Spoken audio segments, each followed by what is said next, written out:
പോലീസിൻ്റെ വേട്ടയാടൽ തുടരുകയാണ്. ഞങ്ങൾ ഈ നാട്ടിലൊരു പാവപ്പെട്ട വയോധിക അവരുടെ ആന ചവിട്ടി കൊന്നതിൻ്റെ ആ ഒരു വിഷയം പൊതുസമൂഹത്തിൽ അവരുടെ വീട്ടുകാരുടെ താല്പര്യപ്രകാരമാണ് ഞങ്ങൾ ഉയർത്തിയത്. അതൊരു വലിയ മഹാപാതകമായിരുന്നുവെന്ന് സർക്കാരിനോടൊപ്പം നിൽക്കുന്ന പോലീസും പറയുകയാണ്.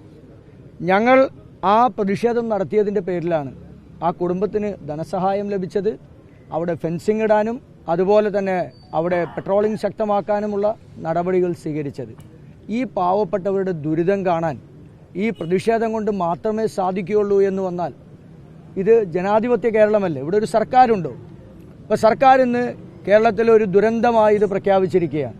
എൻ്റെ ഒരു അഭ്യർത്ഥന, ഈ മുട്ടിന് കേസുകൾ കൊണ്ടുവന്ന് എങ്ങനെയെങ്കിലും ഞങ്ങളെയൊക്കെ അകത്തിടണമെന്ന് പറഞ്ഞ കാട്ടുപോത്തിനെ പോലെ പെരുമാറിയ ഈ പോലീസിനെ കേരളത്തിലൊരു ദുരന്തമായി പ്രഖ്യാപിക്കണം. അതുകൂടി ഈ സർക്കാർ ചെയ്യണം. എന്ത് വൃത്തികെട്ട മോശമായ സമീപനമാണ് പോലീസിൻ്റേത്. ഒരു തരത്തിലും കേരളത്തിലെ പോലീസിന്, കാക്കിയിട്ട പോലീസിന് ചേർന്ന പണിയല്ല ഇന്നവർ കാണിച്ചത്. ഒരു വിഷയത്തിൽ തന്നെ 4 കേസാണ് എടുത്തിരിക്കുന്നത്. DYSPക്ക് പ്രത്യേക കേസ്, CIക്ക് പ്രത്യേക കേസ്, SIക്ക് പ്രത്യേക കേസ്. 3 പേരും പ്രത്യേകമായി കേസ് കൊടുത്തിരിക്കുകയാണ്. അവരെ ഉപദ്രവിച്ചു. ആശുപത്രി സൂപ്രണ്ടിന് വേറെ കേസ്. നമ്മൾ ഈ ജനാധിപത്യ കേരളത്തിൽ ഇന്ന് ഭരിക്കുന്ന പിണറായി വിജയനും അതിന് നേതൃത്വം കൊടുക്കുന്ന മന്ത്രിമാരും അവരാരും സമരം ചെയ്തിട്ടില്ലേ?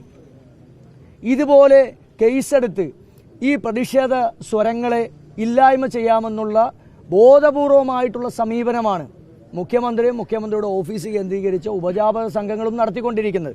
അവരുടെ മുഖത്തേറ്റ കരണത്തേറ്റ അടിയാണ് ഇന്ന് കോടതി നൽകിയിട്ടുള്ളത്. ഈ 4 കേസിലും ജാമ്യം ലഭിച്ചത്. ജാമ്യമില്ലാത്ത 3ഉം 4ഉം വകുപ്പുകളിട്ടാണ് ഈ കേസെടുത്തത്. എങ്ങനെയെങ്കിലും അകത്താക്കുക എന്നുള്ളതാണ്. അകത്താക്കിയാൽ ഭയപ്പെടുത്താമല്ലോ, ഈ പ്രതിഷേധ സ്വരങ്ങളെ ഇല്ലാതാക്കാമല്ലോ. അപ്പോൾ അതുകൊണ്ട് ഇതൊരു സൂചനയായിരുന്നു സർക്കാരിൻ്റേത്. പക്ഷെ ഞങ്ങൾ പറയുന്നു, ഇതുകൊണ്ടൊന്നും മടങ്ങിപ്പോകുന്നവരല്ല ഈ നാട്ടിലെ ജനങ്ങളും ഇന്ത്യൻ നാഷണൽ കോൺഗ്രസും UDFും. അതിശക്തമായിട്ടുള്ള സമര പോരാട്ടങ്ങൾ ഇനിയും ഉണ്ടാകും. ഈ സർക്കാരിനെതിരെ, ഈ സർക്കാരിൻ്റെ ധൂർത്തിനെതിരെ, അനാസ്ഥയ്ക്കെതിരെ, ഈ വന്യജീവികളുടെ ശല്യം മൂലം മരണപ്പെടുന്ന, കൃഷികൾ നശിക്കുന്ന ആളുകൾക്ക് വേണ്ടി ഞങ്ങൾ ഇനിയും ശബ്ദിക്കും. അതിൻ്റെ പേരിൽ ഒരു കേസല്ല, 1000 കേസെടുത്താലും അതിനെ നേരിടാനുള്ള കരുത്ത് കേരളത്തിലെ കോൺഗ്രസിനുണ്ട്, എറണാകുളത്തെ കോൺഗ്രസിനുണ്ട് എന്ന് പറയാൻ കൂടി ഞാൻ ഈ അവസരം വിനിയോഗിക്കുകയാണ്.